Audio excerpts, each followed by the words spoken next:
안녕하세요. 다만드맥 공돌곰돌입니다. 오늘은 첫 영상이니만큼 간략하게 제 소개와 앞으로의 방향성에 대해서 말씀드리도록 하겠습니다.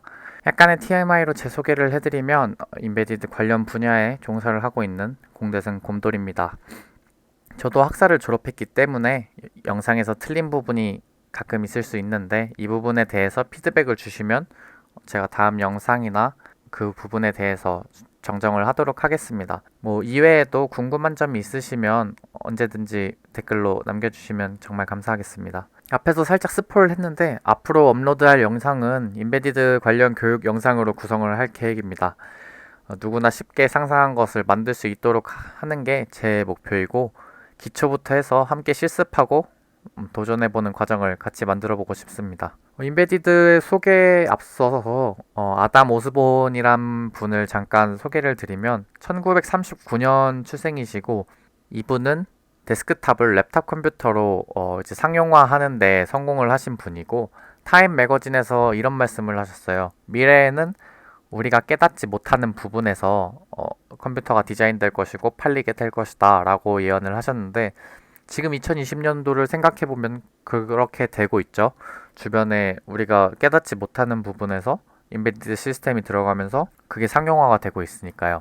인베디드 시스템은 랩탑 컴퓨터로 시작을 해서 우리 주변의 기계나 제어가 필요한 시스템을 제어하기 위한 특정 기능을 하는 소형 컴퓨터를 의미하게 되는데 이 특정 기능을 수행한다는 것이 중요하게 돼요. 그리고 4차 산업혁명 시대라는 단어가 이제 대두되면서 IoT라는 게 되게 핫 키워드가 됐었는데 이 IoT가 대두되면서 정확하게 인베디드 시스템을 정의하기가 어려워졌어요. 어디까지가 인베디드로 봐야 되고 어디까지가 그냥 일반 컴퓨터로 봐야 되는지 그러한 것들의 정의가 어려워졌고 그렇게 정의가 어려워진 만큼 대중화도 많이 됐어요. 인베디드 제어나 관련 전공에 관심이 있고 공부를 하신 분들은 이 아두이노라는 단어를 되게 많이 들어보셨을 거예요. 아두이노는 그 하드웨어 자체도 의미를 하고 그 하드웨어를 설계할 수 있는 소프트웨어를 포함해서 할 수 있는데 아두이노와 같이 평소에 쉽고 접근성이 쉬워진 이제 플랫폼이 나오게 되면서 많은 사람들이 인베디드 설계를 할 수 있게 되었죠. 결론적으로 봤을 때 주위에서 볼 수 있는 선풍기라던가 청소기와 같이 전자적인 제어가 필요한 부분은 모두 인베디드라고 정의를 내릴 수 있게 됐습니다. 이제 이런 인베디드 시스템은 공통적인 특징이 세 가지가 있는데 앞에서 잠깐 말씀드렸던 것처럼 인베디드 시스템은 대부분이 단일 펑션을 반복적으로 실행하게 됩니다.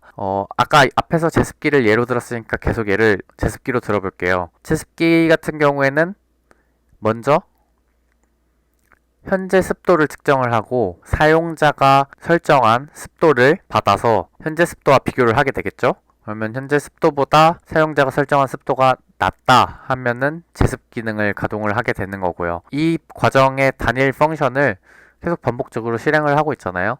그렇기 때문에 인베디드 시스템은 이러한 특징을 가진다고 할 수 있죠. 그리고 두 번째로 인베디드 시스템은 로우 코스트, 로우 파워, 스몰 패스트 등에 매우 제한적이게 되는데 그 이유는 컴퓨터 PC를 예로 들면 컴퓨터 데스크탑을 제습기로 만든다고 하기에는 너무 과스펙이잖아요. 컴퓨터는 다양한 연산을 할 수 있도록 램이라던가 이런 것들도 많이 부착이 되어 있고 전력 소모도 크잖아요. 컴퓨터 자체가. 그렇기 때문에 과스펙이라는 거죠. 이 제습 기능을 하기 위해 필요한 것들만 남겨두고 다 빼버리는 거예요. 그렇기 때문에 가격이 낮아질 수가 있고 전력 소모가 낮아질 수 있는 거죠. 그리고 데스크탑에 제습기를 붙인다고 하면은 그 크기는 되게 커질 거예요. 그렇기 때문에 불필요한 것들을 다 떼내고 작고 빠르게 그 단일 기능을 반복적으로 수행하는 걸 빠르게 수행하도록 제한적이게 만들게 되는 거죠. 그리고 마지막으로 인베디드 시스템은 Reactive and Real-Time System이라고 하는데 이게 내가 설계한 단일 펑션들이 주변 환경에 영향을 받아가면서 피드백을 통해서 반응을 해야 되는 거예요. 제습기도 계속 제습 기능만 한다는 거는 그 제습기를 사는 사람은 없을 거 아니에요. 온오프로만 켰을 때 제습을 하고 주변 습도에 상관없이 계속 제습을 하면은 비효율적이잖아요. 그렇기 때문에 센서 등을 부착을 해서 주변 환경 변화에 따라 연속적으로 제습기가 내가 지금 제습을 얼마나 강도를 해야 될지 각 약 중에 사용자가 설정한 목표 값보다 차이가 너무 크다 하면은 제습 기능을 강으로 틀게 되는 거고, 차이가 얼마 나지 않는다 하면은 약으로 틀게 돼서 여기서 또 이제 로우 파워 기능을 만족하게 되는 거죠. 그렇기 때문에 시스템 환경 변화에 따라 연속적으로 반응을 해야 하며 실시간으로 특정 결과를 계산해야 된다라는 특징을 갖게 됩니다. 인베디드 시스템에는 마이크로 컨트롤러가 들어가는 단일 VLSI 칩이라고 하는데, VLSI 칩 같은 경우에는 간략하게 말해서 예전에 이제 우리가 IC라고 해서 집적 회로라는 거 단어는 많이 들어봤잖아요. 거기서 다양한 집적 회로들을 더 이제 밀집시켜 놓은 칩이라고 생각을 하면 될 것 같아요. 그래서 여기서 사람들이 많이 헷갈리는데, 제가 일하는 직장에서도 좀 연세가 있으신 분들은 프로세서랑 컨트롤러랑 혼용해서 쓰시기도 하고, 사실상 요새는 칩 제조사들이 성장을 하면서 컨트롤러랑 프로세서랑의 경계가 조금 많이 허물어졌어요. 그렇기 때문에 이걸 구분하는 거는 큰 의미는 없을 수도 있지만, 이제 짚고 넘어가면은 마이크로 컨트롤러 같은 경우에 제한적인 컴퓨팅 능력과 프로세스를 통해 입출력 능력과 ADC, 타이머, DHC 등과 같은 기능을 부각시킨 칩이라고 할 수 있습니다. 단적으로 예를 들면 우리 데스크탑 컴퓨터를 가지고 출력을 낼 순 없잖아요. 출력이라고 하면은 데스크탑에 전구를 꽂아서 전구에 불이 껐다 꺼졌다 켜졌다 꺼졌다 켜졌다를 하게 할 수 없잖아요. 데스크탑은 그러한 목적으로 만들어진 칩이 아니기 때문에, 반면에 이제 인베디드 칩은 특수한 목적의 전자적인 회로를 구동시켜야 되기 때문에 이러한 특수한 기능을 가진 페리페럴들이 탑재가 되게 됩니다. 입출력 능력이라던가, ADC는 이제 아날로그 투 디지털 컨버터라 그래서 0부터 뭐 5V까지의 사이의 값을 디지털 값으로 바꿔서 그거를 처리를 할 수 있게 도와주는 기능이죠.